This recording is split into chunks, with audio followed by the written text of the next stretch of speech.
Roorkee SDM कार्यालय पर किसानों का जोरदार प्रदर्शन।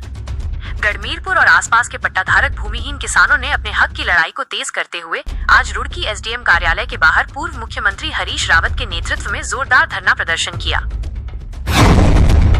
भूमिहीन किसानों को उनकी जोत वाली जमीन पर मालिकाना हक बहाल करना। किसानों ने स्पष्ट चेतावनी दी कि अगर उनका हक छीना गया तो आंदोलन दिल्ली तक किया जाएगा। उन्होंने सिडकुल विकास के नाम पर विनाश की नीति को अस्वीकार कर दिया। आंदोलनकारियों ने जॉइंट मजिस्ट्रेट दीपक रामचंद्र सेठ को मुख्यमंत्री पुष्कर सिंह धामी के नाम किसानों के हक का एक ज्ञापन सौंपा। पूर्व मुख्यमंत्री हरीश रावत ने इस प्रदर्शन का नेतृत्व किया और सत्ताधारी भाजपा सरकार पर तीखा हमला बोला। हरीश रावत ने आरोप लगाया कि कांग्रेस सरकार ने भूमिहीन किसानों को उनकी जमीन का मालिकाना हक दिया था, जिसे भाजपा सरकार ने रद्द कर दिया है। उन्होंने कहा, हमने बसाया था, भाजपा उजाड़ना चाहती है। उन्होंने भाजपा सरकार पर उद्योगपतियों की दलाली करने का आरोप भी लगाया। हरीश रावत ने मांगे न माने जाने पर प्रदेश व्यापी आंदोलन शुरू करने की घोषणा की। उन्होंने कहा कि वो स्वयं 30 जनवरी को देहरादून में महात्मा गांधी प्रतिमा के सामने उपवास पर बैठेंगे। कांग्रेस नेता अर्जुन कर्णवाल ने कहा कि कांग्रेस किसानों के साथ खड़ी है और ये प्रदर्शन अब हर गांव तक ले जाया जाएगा।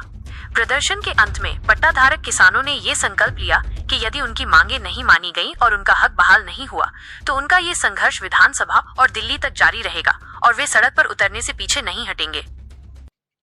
पट्टों का निष्ठीकरण करा दिया गया है और जो टिहरी बांध परियोजना के अंतर्गत जो पट्टे थे हमारे, उनको लेकर के धरना प्रदर्शन था। आने वाली 30 तारीख को अगर मान लो हमारी मांगे पूरी नहीं हुई तो मान लो पूर्व मुख्यमंत्री से कहना है कि आने वाली 30 तारीख को धरना अनशन पर बैठेंगे देहरादून। ये सब बहाने हैं सरकार के, छीनने की जमीन छीनने की षड्यंत्र है इनका, भाजपा सरकार का। जमीन कहीं भी उनकी नज़र सब जमीनों पर है। ये जनता गुमराह कर रही है, सिडकुल बना देंगे, पिटकुल बना देंगे, ऐसा कुछ नहीं है। की कीमत पर, आम आदमी की कीमत पर हमको सिटकुल बिटकुल पिटकुल कुछ भी नहीं चाहिए। यदि आप पूंजीपतियों को जमीन दे करके ये समझ रहे हैं हमारा कल्याण हो जाएगा, भगवान हमारी ज़मीन को हमारे लिए छोड़ दीजिए। हमारे बच्चे, हमारे राज्य के बच्चे वो उसको कमा खा लेंगे। हमको मालूम है जितने उद्योग लगने थे ये उन उद्योगों को बना करके रखें, यहाँ वो उद्योग चलें, उनमें छटनी न हो, इतना सुनिश्चित कर लें। अब हमको कोई नया उद्योग नहीं, ये पुराने उद्योगों को छटनी न हो। 300 छोटे बड़े उद्योग इन 5 सालों के अंदर बंद हो गए, 300, और लगभग 22,000 गरीब मजदूरों की छटनी बंद हो गई। पहले उसको रोको, तब आप नई की बात करो। ये नई की बात कह करके इस तरफ ध्यान न जाए लोगों का, जो हो रहा है उसे ध्यान हटाने के लिए ये इनका झूठ है।